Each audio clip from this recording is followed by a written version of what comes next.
The Paranormal Podcast is brought to you by Gaia, the streaming TV service dedicated to exploring the cutting edge of metaphysics, ancient wisdom, and the unexplained. 5,000 years of wisdom on demand. Get your first month for only 99 cents. Visit Gaia.com/Jim. That's Gaia.com/Jim to see what's happening on the largest consciousness media streaming platform in the world. Thanks, Gaia.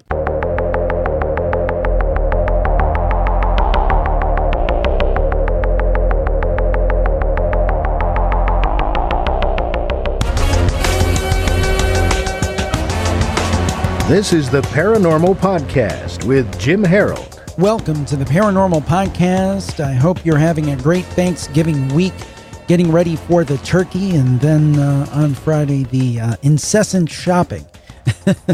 But it's a great time of the year. I love it. One of my favorite holidays to get together with family and be thankful for all of the blessings that we have.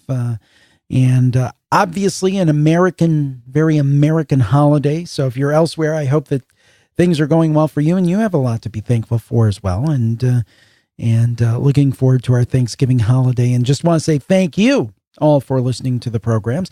Today we have a good one. Kevin D. Randle will be along talking about Encounter in the Desert, more UFO talk. Always love speaking with Kevin. He's one of the more interesting people in the UFO field for sure. And then for something totally different, in part two, an interview that we recorded a while back, and have just been trying to find an appropriate time to put it in the schedule. So our apologies to the guest, but Brian Farha will be along, and he's going to talk about skepticism. But one thing I'm not skeptical about is this program. I think you're really going to enjoy it. Here it is. Today we have one of my favorite people to talk to about UFOs, because he's one of these people, I think, who looks at the facts at hand. He's not biased. He certainly comes from a great background, and he's always very erudite on these matters. And I'm talking about Kevin D. Randle. He is the author of a new book called Encounter in the Desert, The Case for Alien Contact at Socorro. Now, we've had him on very many times, but if you're not familiar, Kevin is a retired Army lieutenant colonel who served as a helicopter pilot in Vietnam and an intelligence officer in Iraq. He studied anthropology and journalism at the University of Iowa and holds advanced degrees from the American Military University and California Coast University as well. He's been studying UFOs for 50 years, and he's published dozens of books about the subject, including Crash: When UFOs Fall from the Sky. He hosts a radio program on the X Zone Broadcast Network, and he has a blog, A Different Perspective. He's appeared on dozens of television and radio programs, including The Today Show, Good Morning America, and many others. Kevin D. Randle, thank you for joining us today. I am delighted to be here. So let's talk about what happened in 1964, this contact at Socorro. First of all, for those of our listeners who haven't heard of the case, maybe give us a bit of a thumbnail sketch of what happened. Well, first of all, let me congratulate you on actually knowing the name of the place is Socorro, because I've done a number of these interviews in the last few days, and they don't understand it's Socorro. So, I'm delighted that you know the name of the place. A one for one. Yes. On the April 24th, 1964, Lonnie Zamora, who was a police officer in Socorro, was chasing a speeder. He heard a roar on the outskirts of town and thought a dynamite shack that was out there had exploded, and he went out to check on that. When he came over the top of the hill, he saw in the arroyo below him what he thought was an overturned car, and he climbed up a couple of hills to get closer to it, left his patrol car, was walking down toward it, and noticed that there were two figures standing outside this oblong, egg-shaped object on four landing gear. And one of the beings looked at him, and they both scurried around the back. There was a clang, and the object lifted off and disappeared rapidly. Sighting took 2.5, 3 minutes, something like that.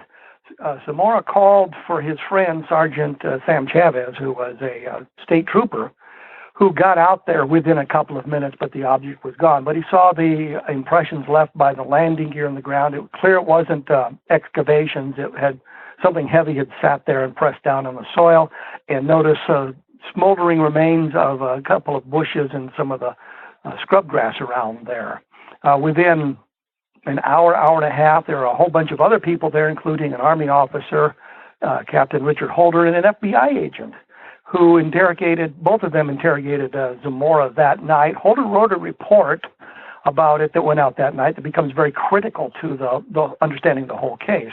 Air Force investigated, Project Blue Book investigated, their conclusion was unidentified. They didn't know what he had seen. It is one of only 3 reports in Project Blue Book in which occupants are seen that is labeled as unidentified. Almost all the others are labeled as psychological, suggesting the people who'd seen these things or seen the occupants of the things had some kind of a psychological problem. Maybe they were drunk or something like that. But this is one of 3 cases, and the best of those 3 because of the physical evidence and the investigation that took place within literally minutes of the sighting. Now, as I understand it, you were familiar with the case, but it wasn't really, dead center on your radar. And then you had some guests on your radio show that kind of made you want to delve deeper. Is that right? Yeah, that's exactly right. Everybody knows about the case that's involved in ufology. It's printed, it's mentioned in many, many books, magazine articles, and things like that. And I was interviewing Ben Moss and Tony Angiola, who'd been investigating the case for a couple of years, and they said something that caught my attention, which was Zamora wasn't the only witness. For the longest time, everybody said this would be a great case if it wasn't single witness. And they said there were 3 other witnesses who called the police department before Zamora called in with his radio report. And I said to them, did you check the police logs? And I asked them the question 3 times and never got a satisfactory answer from them. And I think it was just the way the interview was conducted and the tangents that we went off on. And I had the 2 of them together on the show, so there was some byplay there as well. So I thought, well, I'm going to look into this. And I was going through the Project Blue Book file on this, and I came to the report written by Richard Holder that night. And it says in that report, 3 people had called the police station to mention that they had seen either a flame in the sky or had seen this object in the sky prior to Lonnie Zamora seeing it on the ground. And so they were absolutely correct. There were additional witnesses. What astonishes me is nobody followed up on that. Socorro in 1964 wasn't that big of a town. They knew the flight path of the thing, and nobody bothered to go out into the neighborhood and knock on doors and see if other people had heard it or other people had seen it. Besides the 3 who called in, the police dispatcher, I think his name was Nep Lopez, didn't take their names. He just kind of blew the whole thing off until Zamora radioed in and said that he'd seen the thing on the ground. And actually, Zamora suggested to Nep that he might be able to see it from the police station as it took off, but the way the police station was situated and where the trees were, it blocked his view, so he didn't see the object in the sky. But that was kind of what sparked my interest, was a couple of things that Ben Moss and Tony Angiola said. So I began looking at the file. I had the complete Project Blue Book file, and they talked about a unofficial file that they had received from a fellow named Rob Mercer. And Mercer, this is really kind of interesting. Mercer had would scan Craigslist looking for UFO-related material. I never thought of doing that, but he found this note that somebody had a box of what was called Blue Book material for sale, and Mercer bought it. Turned out the guy who sold it to him was telling him that he had bought a load of lumber at a garage sale, and this box was behind the lumber, so he just took it as well and realized he didn't want it. So Mercer got it, and it contained an unofficial copy of the Blue Book file. Mercer was kind enough to send it to me. But what was really interesting about this is the detective work that Mercer had done. He found out who'd owned the house that the box was found at, traced the guy down. It was a fellow named Carmen Morano, who had been one of the last officers involved in Project Blue Book. And so I had an opportunity to talk to a Blue Book officer about all of this material as well. So I applaud Mercer for being able to trace the guy down, find out who owned the house, find out his connection with Blue Book, and actually finding the guy and talking to him. And Morano sent him a bunch more boxes, that's a good English, a number of other boxes with Blue Book materials in it, unclassified materials, that were part of what was described, and Marano told me the same thing, described as material for briefing the press or other people who came to Project Blue Book. So it was unclassified stuff. And as they were closing down Blue Book, they were going to throw all this stuff away, and Marano thought it should be saved. So he took it home and was going to go through it and never did. So when Mercer called him, Marano was, yeah, I'll send that stuff to you. So that kind of ups our knowledge of what was going on in Project Blue Book, because I got to talk to a guy who was there at the end, and we have this documentation that was created during Project Blue Book that was not part of the official files, but what other officers and NCOs thought were important and were using for briefing purposes to the press. And the thing of it is, to get somebody like that at this point, when did Blue Book wrapped up? Was it 1969? Was that when it wrapped up? Yes. So to get someone who is an active officer on it, who is still with us and cogent, that right there is a coup. I think so too. I applaud Rob Mercer for getting him there, and so I was able to interview him. And it turned out in the other books that I had written, I had quoted from reports that Marano had written, and so I was kind of astonished going through some of the books and finding his name in them. But it was based on what the Project Blue Book files said and what had been done at the end. I think he joined in 66 or 67, so he was there for a couple of years before they closed down Project Blue Book. But he was, I think, technically, he may have been the last chief of Project Blue Book, because Hector Quintanilla, the one we all know, had moved on from that point, and he was just, his mission was really kind of to close down Blue Book. And that's why he ended up with a lot of this stuff. Now, why does a case like this sit on the back burner for so long? And we'll talk about some of the other pieces of the evidence and so forth. Whereas you have something like Roswell, for example, that's kind of honestly done to death. Why do you think that is? The difference is, for the longest time, everybody's saying, well, Socorro is interesting, and it's a sighting with occupants, but it wasn't a long sighting. And everything had been determined, and the idea was, well, single witness, even though Lonnie Zamora seemed to be a very credible source, very down-to-earth, you might say, police officers, but it was just single witness. With Roswell, you had literally dozens of witnesses.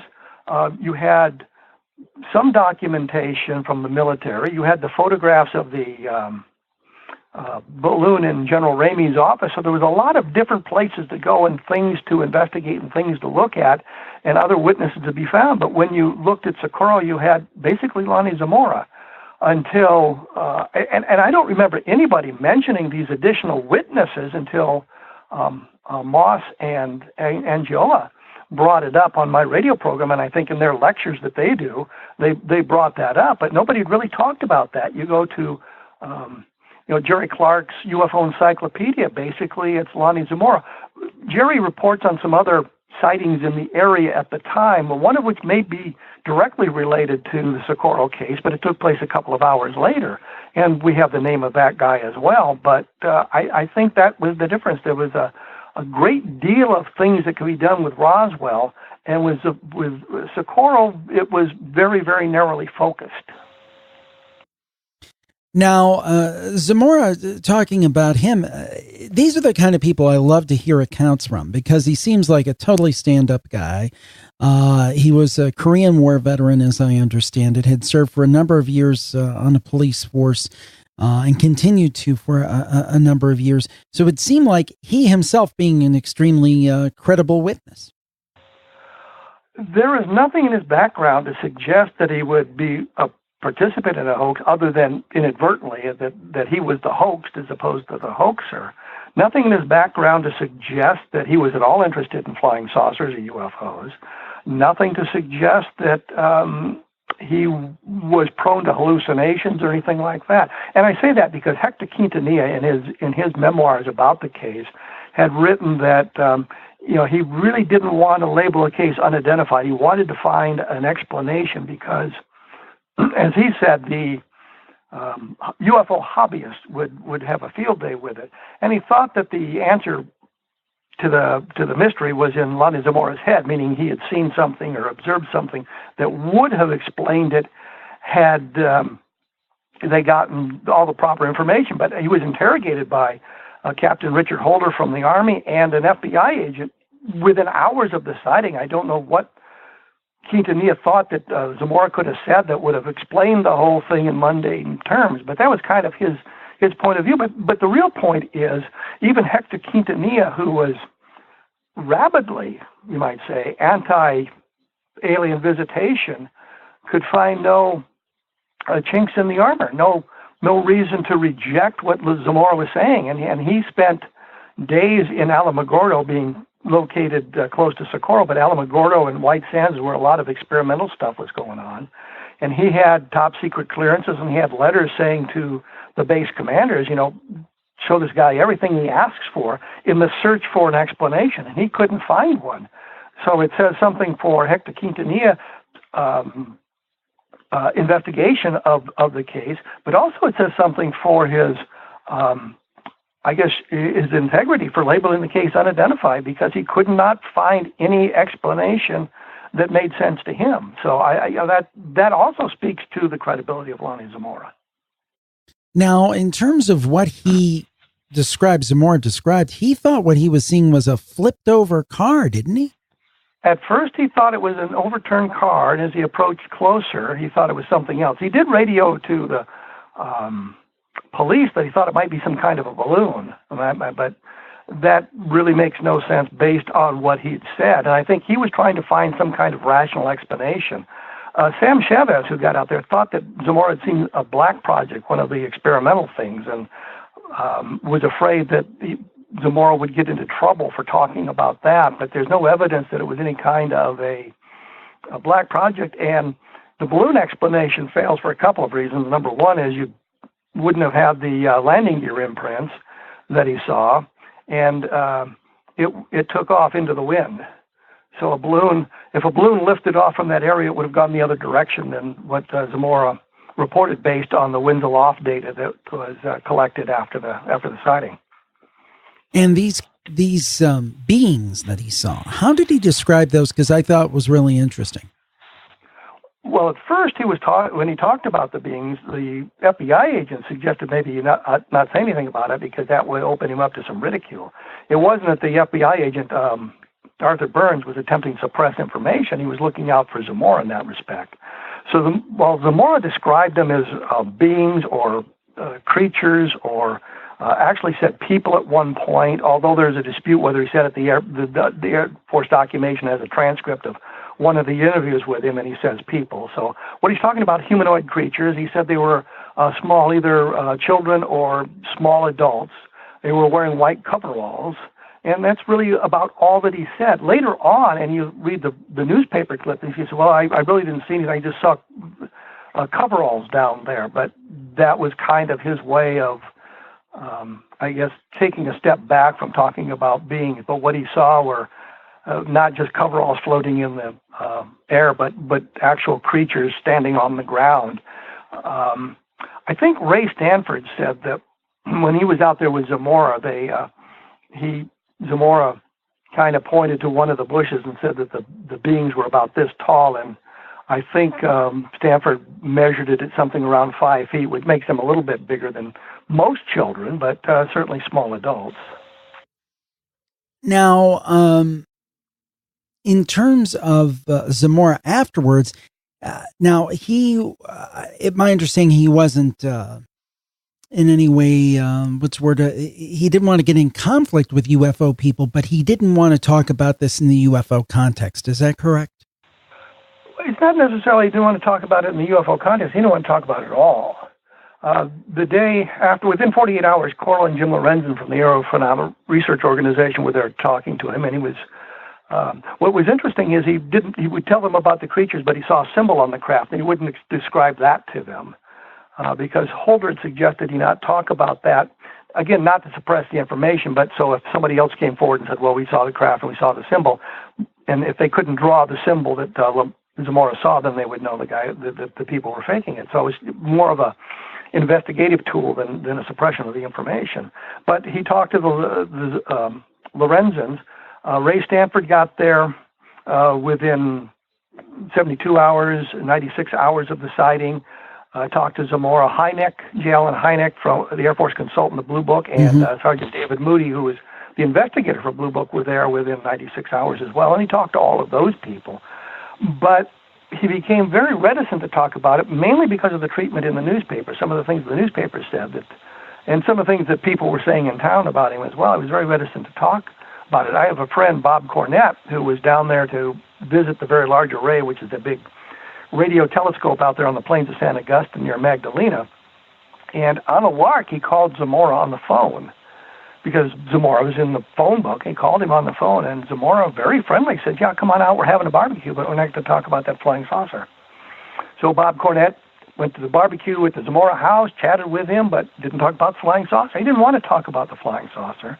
And Paul Hardin, who is a resident of Socorro, told me that before Lonnie died, in the months before Lonnie and Zamora died, they went out on a drive around and looked at the site where the thing had landed, and Zamora told him a little bit about what was going on.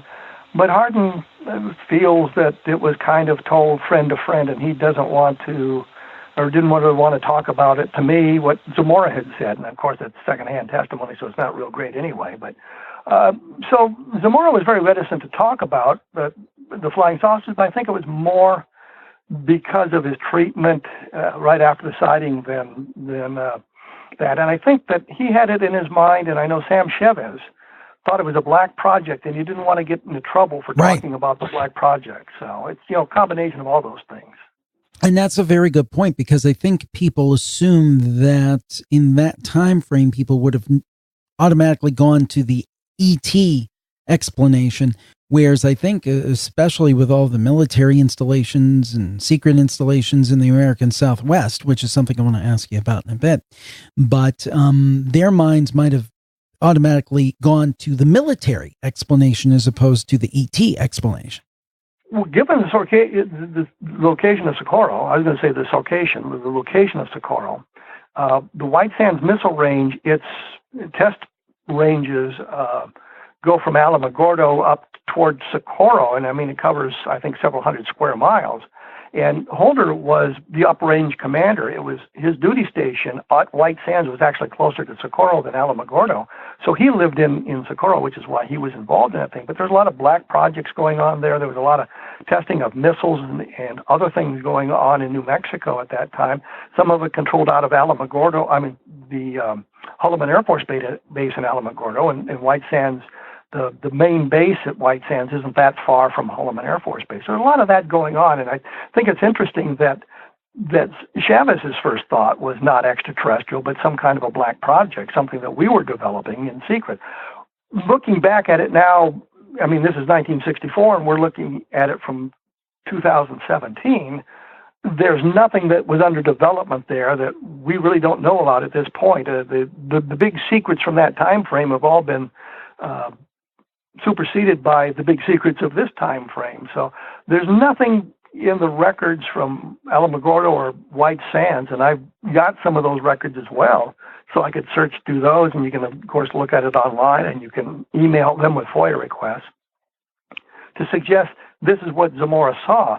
The original idea is it might have been a testing of the lunar lander, but there weren't any lunar landers being tested at White Sands that maneuvered under their own power when they were testing the stuff at White Sands in April of 1964. It was normally something that was lifted by a helicopter and flown around so that they could test the aerodynamics and that sort of thing. Had that been the explanation, we would have known about it probably within months. Quintanilla would have found it, of course. But the other thing is, had there been a helicopter involved, I'm sure that Zamora would have recognized it as such. Sure. And been able to say, yeah, this is big thing suspended under a helicopter. I don't know what it was, but he didn't talk about any of that either. Well, it's a fascinating discussion. Our guest is Kevin D. Randle. The book is Encounter in the Desert, the case for alien contact at Socorro. And we'll be back and talk about it more right after this. The Paranormal Podcast is brought to you by Gaia, the streaming TV service dedicated to exploring the cutting edge of metaphysics, ancient wisdom, and the unexplained. And keep listening, because I'm going to tell you how you can get your first month for only 99 cents. And that's something to be thankful about in this Thanksgiving week. People say, Jim, what are you thankful for? Of course, I'm thankful for my family this time of the year. I'm thankful for my listeners this time of the year. I'm thankful for good health, despite a little cold you might be hearing here, in general good health. But I'm also thankful to the sponsors who support our programs and make them possible. And Gaia has been the foremost in the last year. They've been there with us every week. We're so thankful to them. And we're also thankful to them because they're providing something that never in the history of entertainment, media, has been possible. A repository of video content has been vetted. It's been curated and tailored to people interested to the big questions of life. It's kind of like the video library of Alexandria. And I hope that you'll check it out because you can watch Gaia on all of your devices. Apple TV, Roku, your iPhone, your iPad, Chromecast, Android device, Fire TV, your computer. Basically, if you're listening to this podcast, you can watch Gaia. And there's so much video on the internet, but, well, as Mom used to say, if you can't say something nice, don't say anything at all. The Gaia difference is this. It's not just a bunch of stuff thrown up on a site by whomever. Gaia creates, curates, and they bring you the best in Fortean topics on video. It's not user submitted. They actually look at everything that they bring in from outside the service, and they look at the best creators, the best producers, bring that in, and then they create their own content. I'll mention there was one person I was talking about involved with Gaia on the production side. I won't say who, but they just said the thing that they appreciated is that they could get their whole message out, that everything wasn't cut in bite-sized snippets. There's room for reflection. There's room for long-form thought. And I thought that was such a great, great comment. Gaia explores the topics we love and is always providing viewers with tremendous new content. Even Thanksgiving week is no exception. For example, Hollywood Decoded with Jay Widener and Jay Dyer, the two Jays, and they talk about Hollywood symbolism. And this week they're tackling Lucas's Star Wars trilogy. In the Star Wars trilogy, several paradigms and mystical teachings converged in what would become the most influential movie franchise in history. And the two Jays look at Jungian archetypes and Hermetic thought and the various symbols that are in the Star Wars trilogy. Or you might want to take a look at ancient civilizations. Now, ancient civilizations, what kind of guests do they get? Only Graham Hancock, Anton Parks, Andrew Collins, David Wilcock, Greg Brayton, Linda Moulton Howe, Sonia Grace, and many more. That's all. And they're going to talk about the idea that there may be an ancient code which points the way to inner Earth civilizations. Or you might want to check out Deep Space Season 2, and they're going to talk about the rise of the artificial moon. And that's always been fascinating to me. It's admittedly a little out there theory, but the idea that the moon isn't of nature, but it's made by someone or something. Very interesting stuff. And that's what you're always going to find on Gaia. Just so much great content. In fact, the Gaia people are so great to work with. We teamed up and they said, Jim, let's put together a page. You select some videos you think your audience would like. They can watch them for free so they can get a sense. So go to Gaia.com/Jim. That's GAIA.com/Jim. I have handpicked shows on UFOs, haunted places, and Bigfoot, to name a few that I thought you might like. There's nothing like it. It's a video buffet for the topics we love. So go and watch those. No charge to that. Gaia.com/Jim. GAIA.com/Jim. And then once maybe you've taken a couple of hours, a few hours after ingesting your turkey, you say, hey, this is a great time. And 99 cents, that's a Black Friday sale every day of the year. So please do check it out. You can get your first month for only 99 cents. You are going to love it. Gaia is great. You're definitely going to want to check it out. If you haven't done it yet, what are you waiting for? Gift yourself. It's the holiday season. Visit Gaia.com/Jim. That's GAIA.com/Jim to see what's happening on the largest consciousness media streaming platform in the world. Thanks, Gaia. We're back on the Paranormal Podcast. Our guest today is Kevin D. Randle. We're talking about his new book, Encounter in the Desert, The Case for Alien Contact at Socorro. Now, actually, our last little exchange kind of foretold a question I have, and I think I've maybe even asked you and other researchers about this. Why so many UFO sightings in the American Southwest? Whether we take the military point of view, the ET point of view, maybe a combined point of view as an explanation, why do you think we see so much activity in the American Southwest? Simple answer is that's where an awful lot of experimentation was going on. And they were flying some weird looking stuff there as well. There's and I took a picture of it. There's a display at White Sands of the various things. One of them is basically a flying saucer that was lifted by rockets to test some of the aerodynamics. So you see those sorts of things flying around in the Southwest. I mean, experimental craft sometimes take on really bizarre looking shapes. So people don't know what they are. So you get that. But I think also if you're looking at it from the point of view of an alien visitation, the desert Southwest is where they're testing all of these things. We were firing rockets out of White Sands Missile Range. The first atomic test took place there in 1945, and they were continuing the atomic research there. And I think as an extraterrestrial race, I'm looking at this very warlike group of sentient beings on this planet, and I might be a little bit concerned if they're posing a threat to us as they take their first steps into space. Clearly, we're not really any imminent threat to an extraterrestrial race, but I think that would be something you want to keep an eye on. And I think that might explain why there were so many sightings in the air. So you've got the experimental craft, which are bizarre-looking things, and you've got the possibility of the extraterrestrials. And I speculate wildly here because we don't know what's in the mind of the alien beings, but the idea that they might want to keep an eye on this area simply because this is the one where we may crack the code for interstellar flight or something like that, and they would like to know that before we actually start moving outside the solar system, which, by the way, we've already done, I think, technically. The Voyager, I think, is now technically outside the solar system. That's amazing. What an accomplishment that was, and it's far beyond where people thought it would go. Now, you had talked about not only the fact of Zamora sighting and his credibility as a witness and so forth, but other concurrent sightings. Talk to us about maybe one or two of those that are really compelling in your mind and really add to the strength of this case. The next day, there was a sighting in La Madera, New Mexico, which I think is up near Santa Fe. And the fellow had been with family members, and he went outside the house around 1 o'clock in the morning and saw this glow off in the distance and got closer to it and realized it was some kind of craft sitting there. He went back into the house and told the people about it, and they figured, no, we don't want to go out and see it. And from his attitude and from what he said, it seemed that they might be a little bit frightened by that. He went out again later and took another look at it. And the next morning he went out and the thing was gone.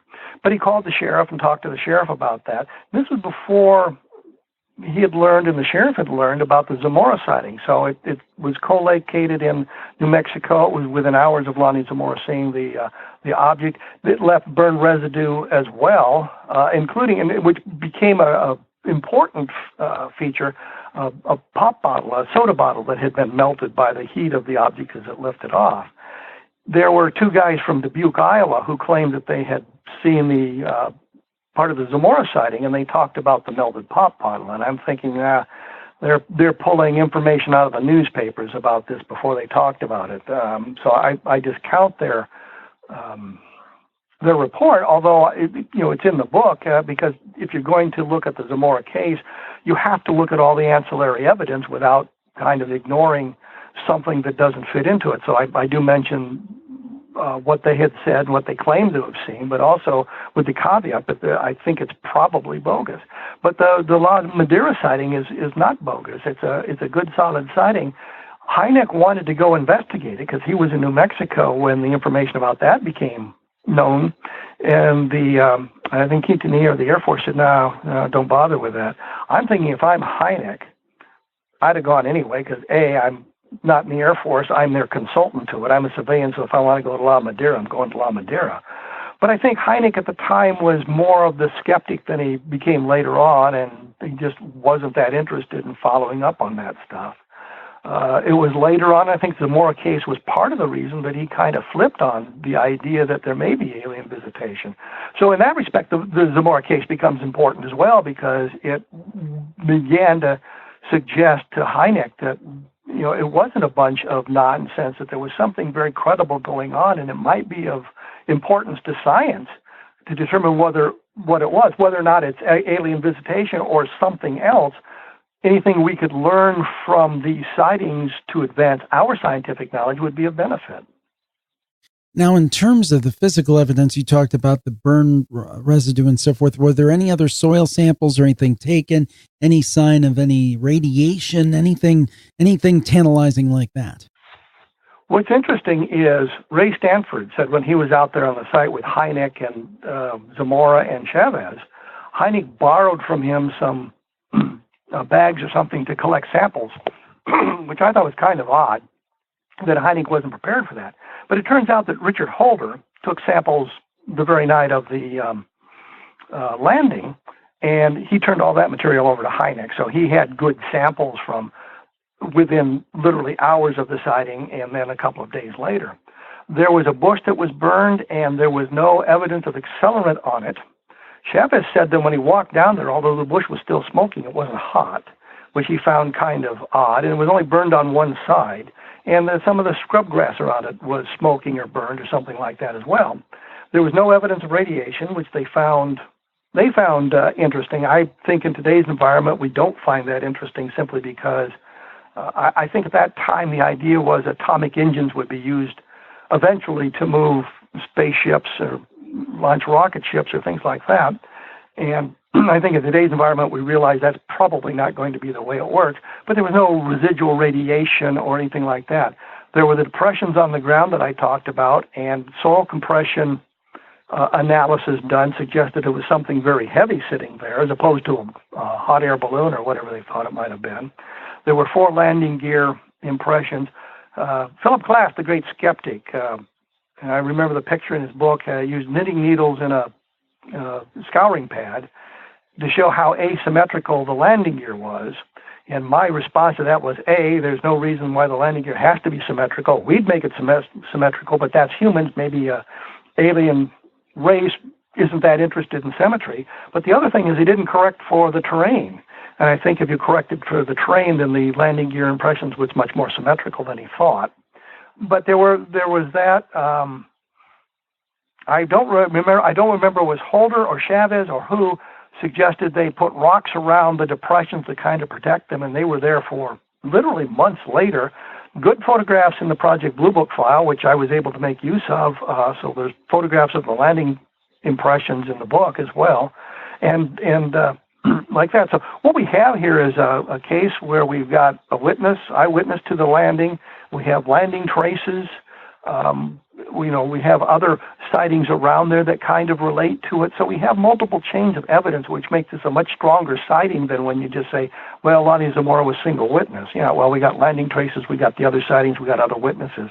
It becomes a much stronger case. And I think that's another reason that not much was done with it until recently. And as I say, Ben Moss and Tony Angiola kind of inspired my interest in it, but wasn't done because of the perceived limitations of the evidence.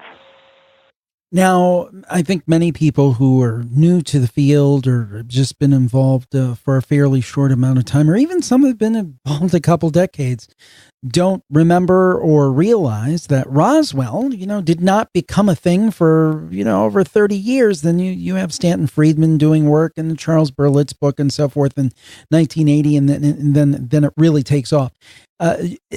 Do you have any hope or any thought that this case may become similar? In other words, because of the work of the researchers you mentioned in your book and so forth, that perhaps this case will now take its rightful place in the UFO pantheon? I think it will rise in its importance simply because of the evidence that was uncovered again by Tony and Ben, but also the work that I did on the book and some of the other things that we've learned about the case since then. Roswell really didn't become that big even in 1980. It didn't explode until the 1990s. So it was a long time before Roswell moved into the mainstream, and there was this real prohibition by UFO researchers to even discuss flying saucer crashes. And I think Len Stringfield is really the motivating factor doing his work on crash retrievals and saying, maybe we ought to look at this stuff again. It's not as crazy as we thought it was. So I think, you really point a finger at who inspired the look at Roswell and some of the other things. I think you have to take a look at Len Stringfield as well, pushing it to the forefront. With Socorro, there, of course, is Ray Stanford. You've got to take a look at his work, what he did. The Lorenzens did a lot of stuff about it.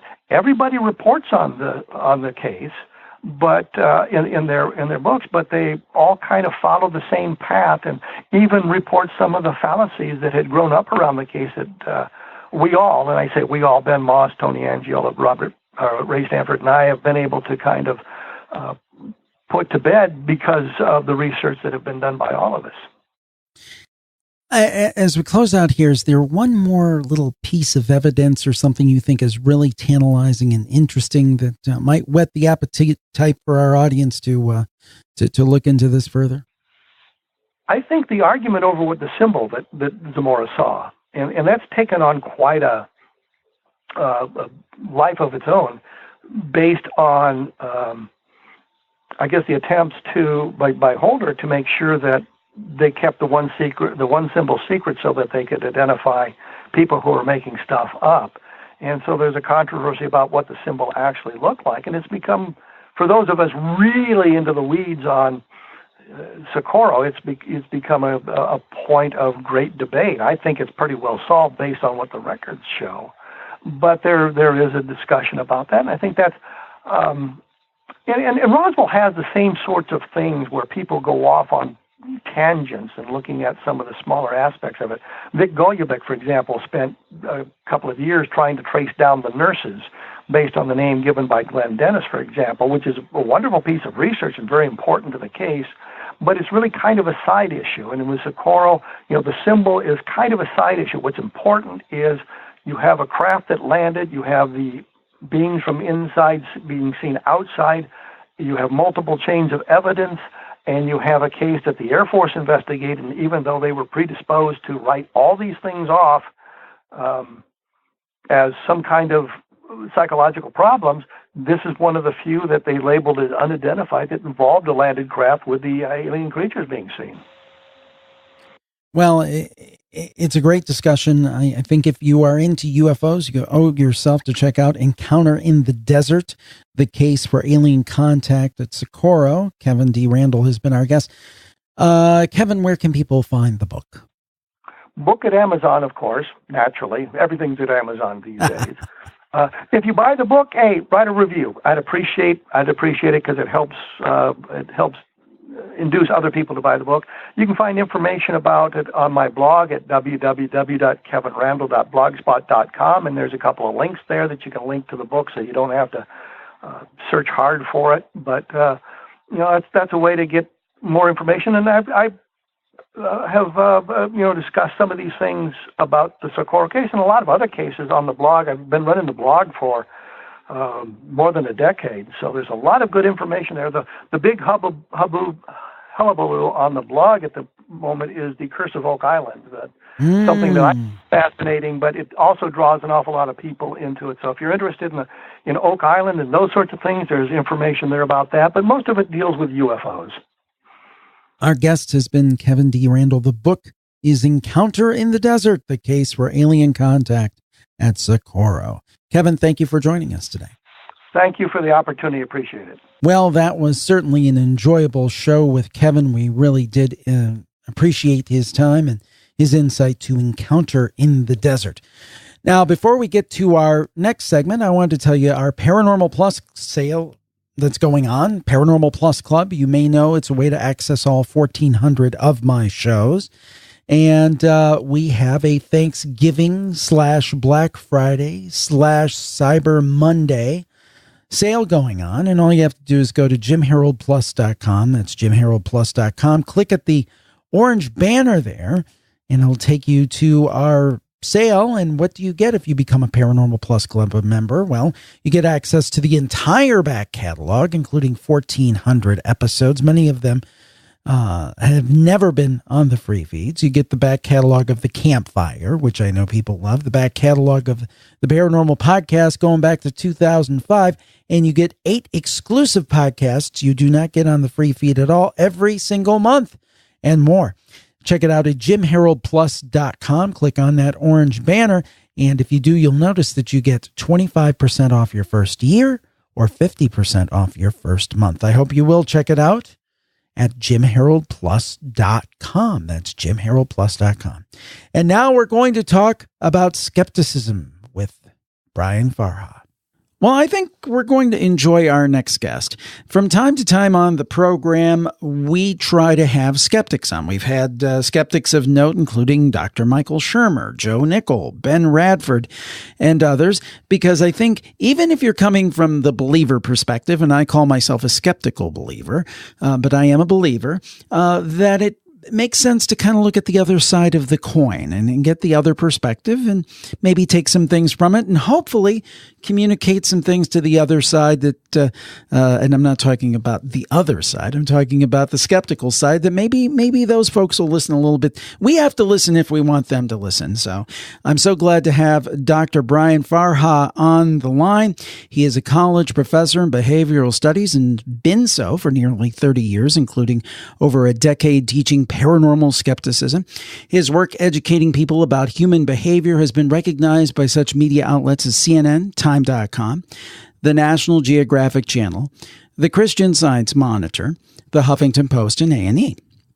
Recipient of the Distinguished Achievement in Scholarship of Discovery Award, he's editor of the anthology Pseudoscience and Deception, The Smoke and Mirrors of Paranormal Claims.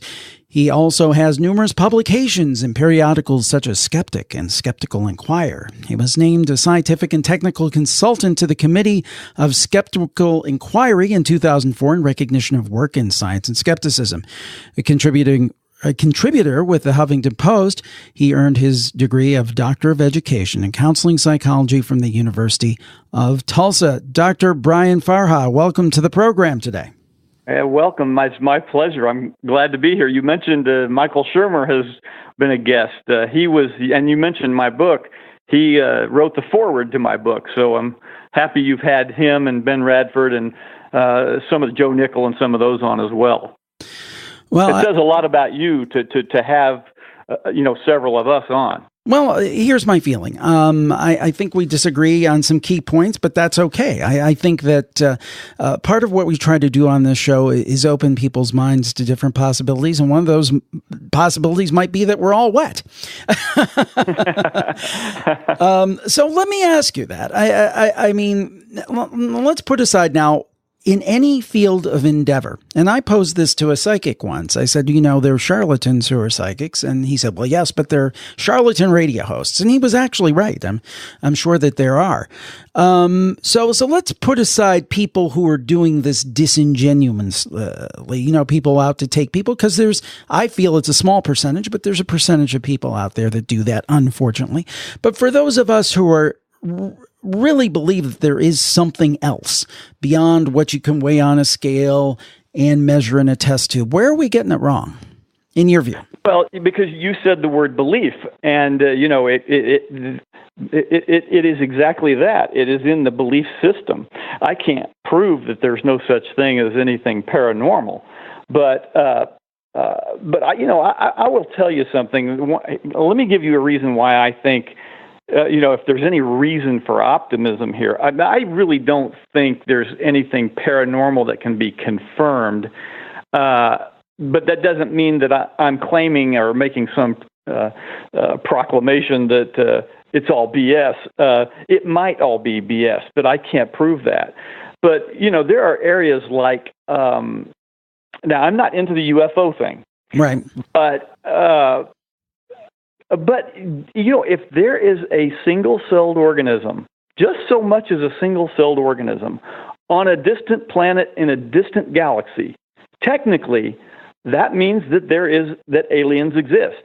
Right. So I'm not saying that the flying saucers, there's anything like that going on. Those may be misperceptions, hoaxes, whatever. But there's one area where I think, as Carl Sagan used to say, and he was a big skeptic, that it would almost be the height of human arrogance to believe we are the only organisms in the universe. So, to me, there's an area of study. But now, looking for alien spacecraft in the night sky, I don't think is the way to do it. As Sagan would have said, let's listen by radio astronomy rather than looking through telescopes and out in the night sky. But that's one area where I think there is reason for optimism, but it's not paranormal in the sense of psychic ability. Now, here's a question for you, and this is going to seem to most skeptics, and I'm guessing you, is the world's biggest cop-out. Now, first of all, and I think in our email exchange, I stated this, I'm a huge fan of science. My goodness, we couldn't live the modern life and enjoy all the comforts and all the gee whiz stuff and podcasts without science. So I'm a great respecter of science. Let me ask you what is wrong with this statement, and you tell me if there is something wrong with this statement. Some things are definitely scientifically provable. Okay. If a particular liquid has a substance in it, you can analyze that chemically and tell if it has something in it. If let's say you have a drug and you want to see if it helps cancer patients, you can do double-blind studies and you can manage that. My master's degree is in social science, so I understand and respect the scientific process. Is there anything wrong with saying this? And you tell me if there is. Science is over here, okay, in this one big pile, A. But there are some things in this other pile, B, that may in fact exist, but they're not scientifically provable or necessarily disprovable. That doesn't mean certain things you can't disprove, but there are some things that you can't prove, and that doesn't necessarily mean they do not exist. And is that a cop-out or is that a reasonable statement? Well, now you prefaced that. Well, you didn't preface it. You said in pile B here, there are some things that may be true. Now, if you italicize it in boldface and all caps the word may, yes, certainly it's a possibility. I don't think it's a probability, but it is a possibility. I mean, we look at the night sky and there's about 5,000 visible stars. Who's to say one of them isn't something else? But, of course, the skeptics and the scientists will say, prove it. But, just because something can't be proven or disproven doesn't mean it's of paranormal or supernatural nature. So that would be my caution, is that just because we can't prove something, we can't prove a ghost exists. I know we get caught up in all these meters and EVP things and all the electronic equipment, but that equipment is not designed to detect a ghost. So I don't know why we're using it to detect a ghost. There's never been ghosts proven, so we don't know that they exist at all. So how can you build a machine that's supposed to detect one? I mean, it's beyond me how that ever happened to begin with. But that's a general answer to your question. I have no problem with you, again, believing in that. It's just that I'm in the other camp that says it probably not. Just probably not. I remember writing a critical response to an article on astrology that was in Life magazine. Mm-hmm. And I didn't conclude that astrology was BS. And so the letter to the editor came out and said, what the hell's wrong with you? Why don't you just come out and say it? Astrology is BS. And I said, look, there's hundreds of different types of interpretive methods of astrology. And just because the ones that have been tested so far, haven't proven any efficacy, that doesn't mean somebody else isn't going to come up with another one at some point. I'm not saying I'm anticipating it strongly. I'm not. But being able to predict human behavior based on the position of the planets at the time of our birth, who knows? Someday it may happen, but I just doubt it. But I'm not going to make a blanket statement that says all astrology is BS. Now, I can tell you why it's likely to be BS, and I've never heard it put any better than Bill Nye, the science guy. When the Babylonians made this up 2,000 years ago, the stars were aligned in a certain way, and the zodiac was aligned in a certain way. 2,000 years later, the signs are one sign off now. So if you were a Sagittarian, you're now a Scorpio, or if I'm getting my zodiac right. So when we read this, you have to read the next horoscope to be the one that was designed for you. But it's so fundamentally flawed that it's almost laughable. But it really is fundamentally flawed. But I deviate a little bit from your question. Now, I want to talk to you about something that somebody we've mentioned, Dr. Shermer, and one of the most interesting paranormal accounts I've ever heard, or something that could be, let's put it this way, interpreted as something paranormal, came from Dr. Michael Shermer in Scientific American in 2014. I'm guessing you're familiar with the article. It talks about his wedding. And there was a radio, a transistor. If people are old enough to remember that, I think it was a transistor radio. I haven't read the article, although I do have it pulled up here recently. But the idea is that it had belonged to, I believe, his wife's grandfather, and he had passed, and she had commented how she wished that he were there. And then suddenly, throughout the day, this radio started working, and it had been in a drawer and hadn't worked for years. And it played that day, and it never played after that, which seemed like an odd coincidence. The title of the piece is Anomalous Events That Can Shake One's Skepticism to the Core. And towards the end of the article, he went on to say, I'm very skeptical. My new wife is very skeptical when it comes to paranormal and supernatural phenomena. And here I'll just quote from him. Yet the eerie conjunction of these deeply evocative events gave her the distinct feeling that her grandfather was there, and that that the music was his gift of approval. I have to admit, it rocked me back on my heels and shook my skepticism to the core as well. I savored the experience more than the explanation. And then I'll just read his last, in interest of being fair to him, I'll read his closing paragraph.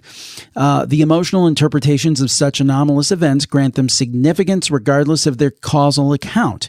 And if we were to take seriously the scientific credo to keep an open mind and remain agnostic when the evidence is indecisive or the riddle unsolved, we should not shut the doors of perception when they may be open to us to marvel in the mysterious. I mean, and I'm not saying this to say, aha, Michael Shermer said something paranormal happened to him, because he's still not saying that. But what I am saying is you can take I have a show called Campfire, and people call in with their real experiences. And I have everything from, manual laborers, doctors, lawyers, business people. And it's one thing I can understand hardcore skepticism when somebody says the aliens come to visit me at 11:15 every Thursday. I get that. But when you have somebody calling up and say, Jim, this, and I'm not saying this is scientific proof, but when they say, Jim, I'm 50 years old. Nothing ever happens to me. I don't think I'm a psychic, and I don't talk to the aliens every third Thursday. But this remarkable thing happened to me. I mean, how do we take those kind of accounts, and accounts like the one that Dr. Shermer had? Well, and I think the answer is in just what you said. It's not happening every other week or every day. It's once in a blue moon. And so if that paranormal realm exists, why isn't it just abundantly apparent to us daily? I've had experiences kind of like Shermer had, and I know it rocks my world too. Last week I was in Walgreens, and nobody was around the front door, and it just opened. Front door just opened. No footsteps, in that zone that activates the mechanism, nothing. And I just thought, I'll probably be talking about this on Jim's show next week. But even something a little bit more profound. A couple of months ago, I'm laying in bed, and I hear the door to my bathroom. It just props open, and I had one of those Shermer experiences. My heart jumped, and I said, "What in the hell just happened?" And then I thought, "Wait a second, backtrack your steps. Let's go. Let's analyze this, and don't get too excited." And I recalled, instead of shutting the door with my hand and pushing it to shut it solid, I remember, standing from a distance and kind of flinging the door. And it must have caught, halfway between, where the door catch happens. And that thing is kind of curved so that it hits the slide, nicely and all that. But still, Jim, something made it open. And I also recalled the air conditioning compressor coming on immediately prior to that. And the compressor is right on the other side of that wall. And I thought, that's the way a skeptic would analyze that experience. I could have said, holy crap, something weird and paranormal is going on, but I just can't do that. Again, because it doesn't happen daily. It's once in a blue moon. If it happens once in a blue moon, as Schick and Vaughn would say in their great book, How to Think About Weird Things, it's a statistical likelihood if it only happens once in a blue moon. So that's kind of the way I would address it. But it still is it's a funky feeling. Makes you think. And that's what we try to do here on the Paranormal Podcast. Our guest is Dr. Brian Farha, and we'll be back right after this. Hey, everybody. I wanted to tell you about something that I've been very excited about for the last couple of months, and I hope you've gotten a chance to check it out. It is my new free Spooky Studio app. And basically, it's where you can listen to all of my free podcasts for free, all in one handy dandy place. It's available on Apple devices, Android devices, and Amazon devices. So all of the bases are covered. And in it, you can hear all the free paranormal podcast shows that are currently available for streaming and download. You can listen to all of my campfire shows that are currently free and available for streaming and download the last 90 days. You can hear my classic TV podcast, the Great TV Podcast. You can hear Crime Scene. And these are all shows that have free shows available for you to listen to. And then if you're a Plus Club member, you can even go back further and delve back to 2005, 1,400 podcasts and all that you can listen to if you're a Plus member. But if you're not a Plus member, that's okay. It's still a great place to get a lot of free content. It is called Jim Harold's Spooky Studio. You can download it today on the Apple, Android, or Amazon app stores. I hope you'll do so. And if you already know about it, please show a friend. Thanks. We're back on the Paranormal Podcast. The subject is skepticism. And the guest is Dr. Brian Farha, and we're having a fun conversation about skepticism, belief. Is this stuff real? Is it all wet? Is it somewhere in the middle where I kind of think it is? Interesting conversation. We appreciate him being on the show. One thing I've pointed out, Dr. Farha, an example I like to use, and I think it's true. I mean, our science is constantly evolving.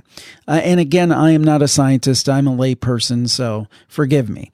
But I do know that over the eons, over the millennia, over the centuries and decades, that science has changed and it has grown. And there have been many things that science in the past had said were impossible, and then we found out that they were not only possible, but real. I'll give you an example. DNA. Now, DNA has existed, for the history of mankind, obviously, and then animal DNA and so forth. But we didn't know about it in 1910. Is there possibly some scientific explanations for the paranormal in that maybe we who, quote, believe in it are mischaracterizing. There are scientific explanations that are incredible and that many scientists today would poo-poo that, but we're going to find out in 50 to 100 years that there was really something to all of this stuff. I mean, is that a possibility? Because certainly in 1900, you would have told a scientist about DNA and they would have said, what are you talking about? So I mean, I guess that's a question. Is this the science of the future? Hold those things out as possibilities. The problem I would have is, say, in paying a psychic hundreds of dollars, for a reading, and that she claims she has a dimension that I don't have, when empirical testing would show one way or the other if somebody had that kind of psychic ability that they claim. I say let's test. If they pass that kind of a test, great, power to them, and you can even build a bigger practice around that kind of a thing. But where testing, again, you can't test the presence of a ghost, but you can test a lot of things. By the way, I do that on my I don't know if you know my website, paranormalinquest.net. If somebody thinks they may have some psychic ability, I'm happy to test them long distance, digitally. But let's just test and find out. Sure, something could happen later on. I mean, again, another example of what you were talking about the DNA is, goodness, they found out like a decade ago that, we were all taught as children that animals have to have light to exist. And now they're finding these creatures, these ocean creatures way in the depths of the ocean that have zero light, and they are thriving. And so there's another decent example of what you were talking about that science finds out later. But if somebody had told a scientist that 20 years ago, the scientist would have said, you're crazy. Right.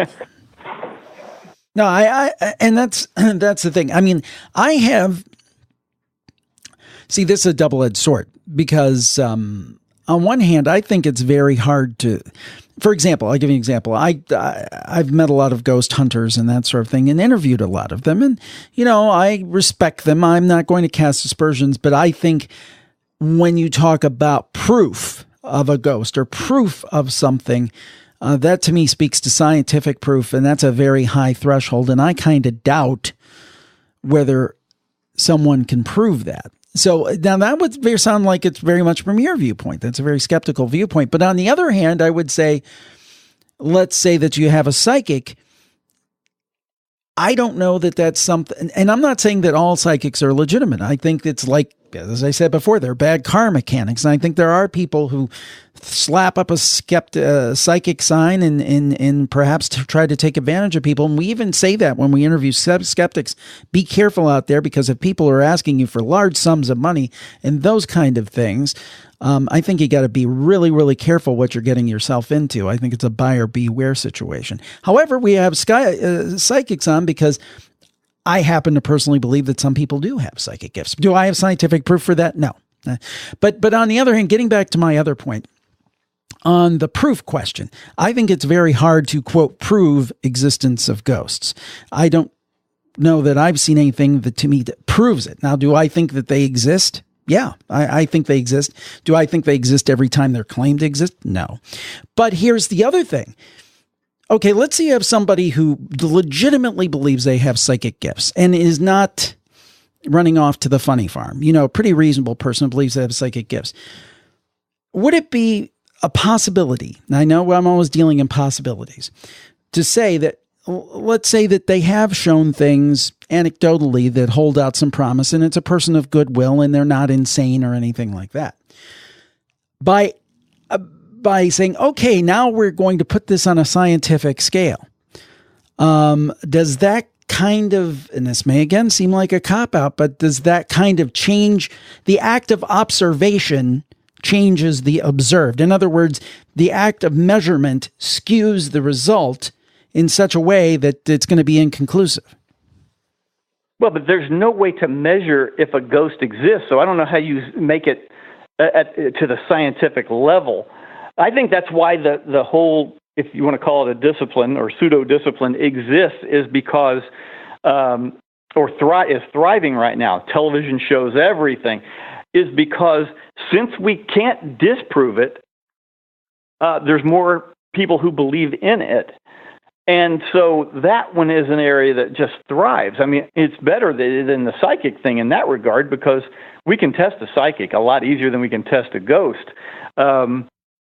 But goodness gracious, help me, throw me a bone here. What is it? Now, you want to talk about well-intentioned people who, now, you started this broadcast kind of by talking about fakes versus, the charlatans versus the real well-intentioned people.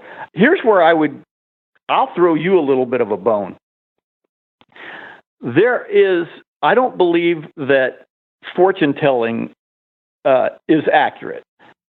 But that doesn't mean all fortune tellers are fakes and frauds, because as opposed to the psychic is saying, I have supernatural power.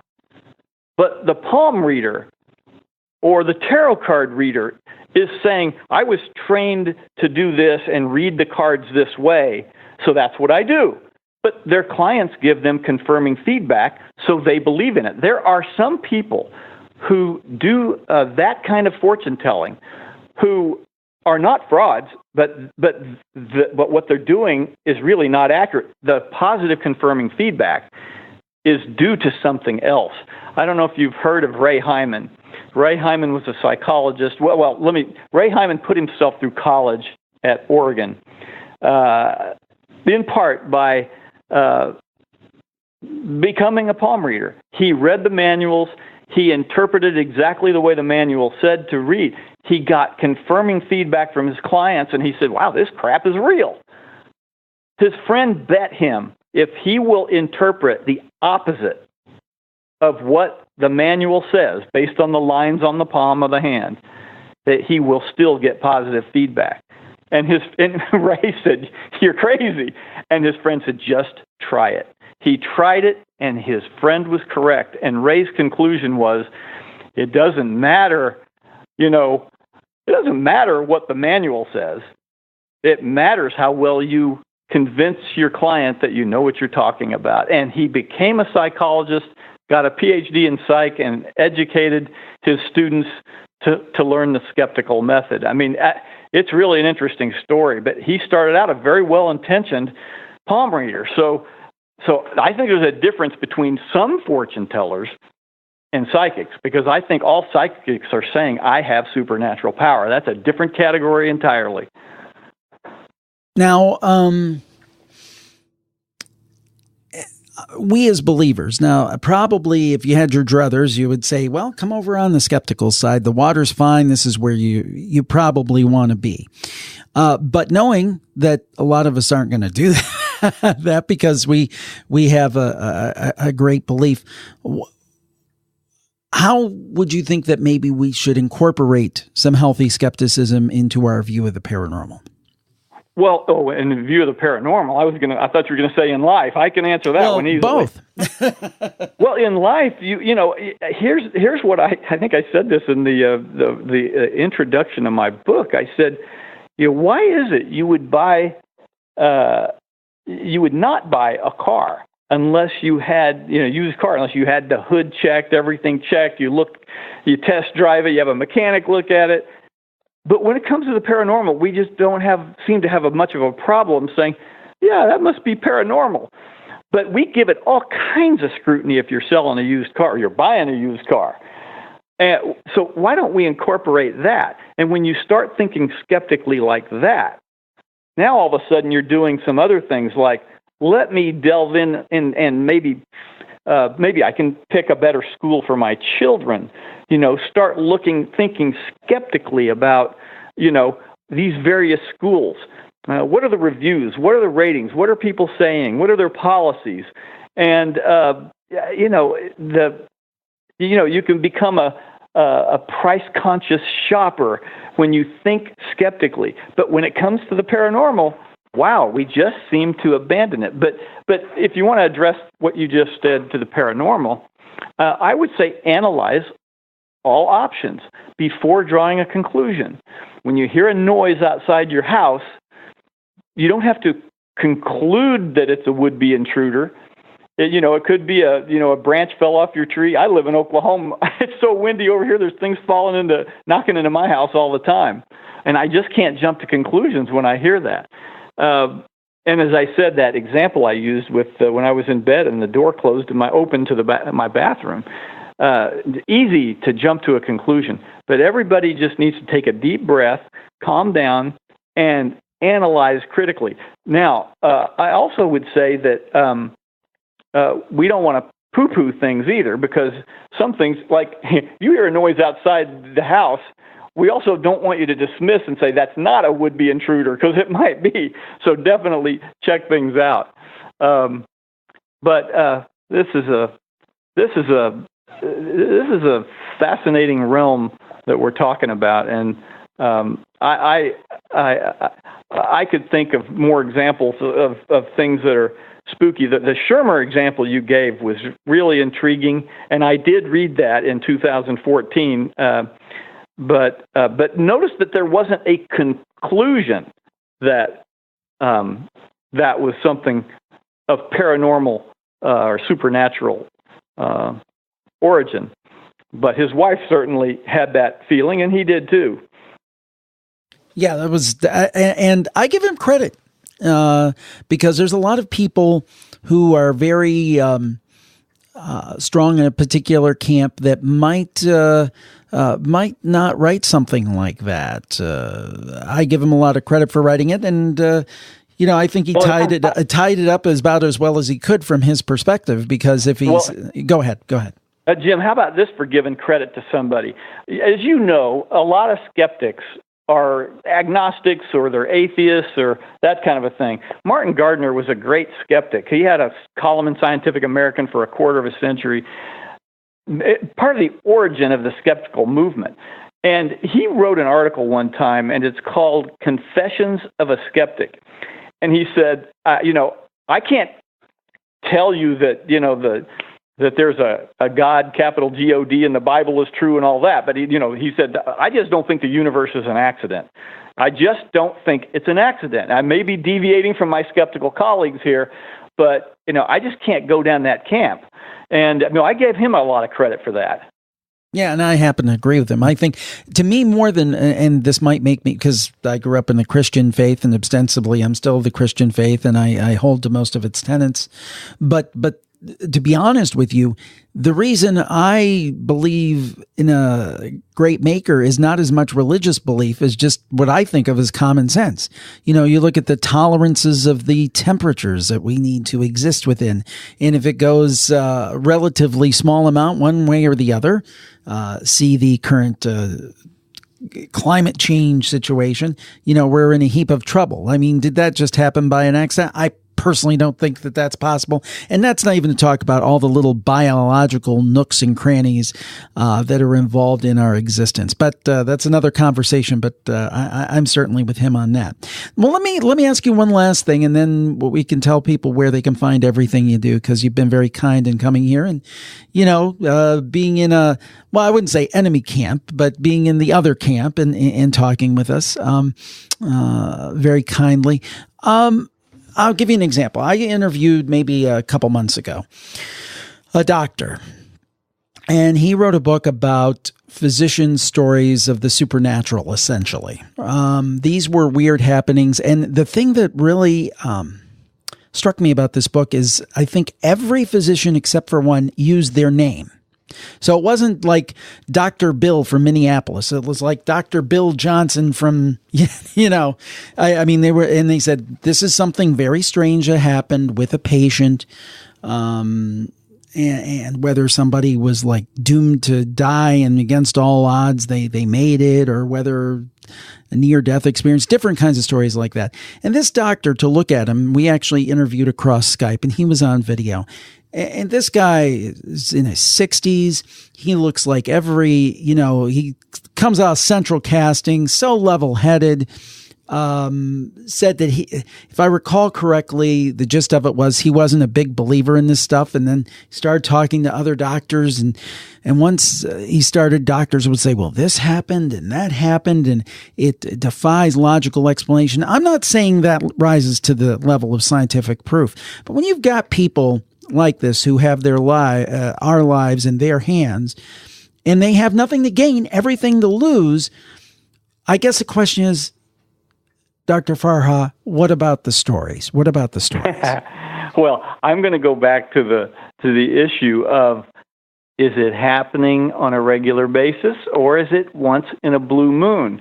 And I have a feeling these are once in a blue moon. Oh, I don't debate that. But I mean, if it happens, it's like what, the black swan? I mean, if it happens once, it is. But let's just take one of the examples that you mentioned, which is, could have been, the story from a doctor on a near-death experience. I see that. I mean, I really see that, and it's moving, and those stories are something. There's a Army general here in Oklahoma, James Winery, and he was he did a lot of research on what happens when you get into that spaceship and you go up in the space and you go past the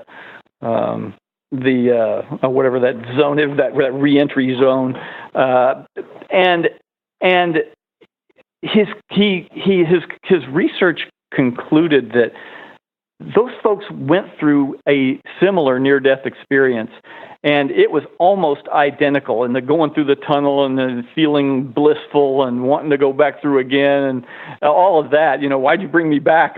I liked it over there.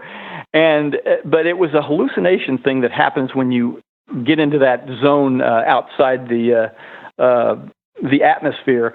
And it's like, could something like that be going on when you're approaching death, when you're on the surgery table, and you've got that oxygen on you? I don't know. But yeah, that sense of, wow, maybe there's something here to some of those doctor stories you mentioned. Yeah, maybe so. But I would file it in the category of interesting, not proof of something, crazy. Like you said, you're not saying that this is proof, but I would file it in the category of interesting and in need of further exploration, investigation. That sounds fair to me. And speaking of interesting, I think our conversation today with Dr. Brian Farha has been, whether you're a hardcore skeptic or a total believer. And we appreciate him joining us today. Dr. Farha, if people want to take a walk on the skeptical side, where can they find everything you do? Well, mainly the website, paranormalinquest.net. It'll tell you everything about me, and it'll show you how to... If you think that you or someone has paranormal ability, let's find out. Let's test them. And let's find out. It can be done there. So that's where you can find me. And I thank you for being so cooperative and generous, and I think we just showed that you can be on opposite ends of the spectrum, right, and respectful to each other. I wish that Congress would take note of that kind of and racial thing. I wish they would copy that as well. But I appreciate you being so generous to me in this interview. Well, same here. Thank you, Dr. Farha, for joining us today on the Paranormal Podcast. You're welcome. Well, I hope you enjoyed that show as much as I did, and I love getting differing viewpoints, even if I don't necessarily agree with them, because this show is not about what I think. It's about getting the information to you and letting you make the decision, whether it's someone who is pro or somebody who is con. The choice is yours, we but bring it to you. And it's a privilege to do so. We thank you, and happy Thanksgiving to everybody. We thank you for doing it. Hope you have the happiest and healthiest Thanksgiving ever. We'll talk to you next time. Have a great week, everybody. Bye-bye.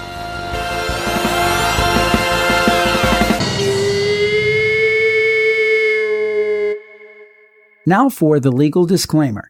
We do not accept money from publishers or content producers in exchange for interviews.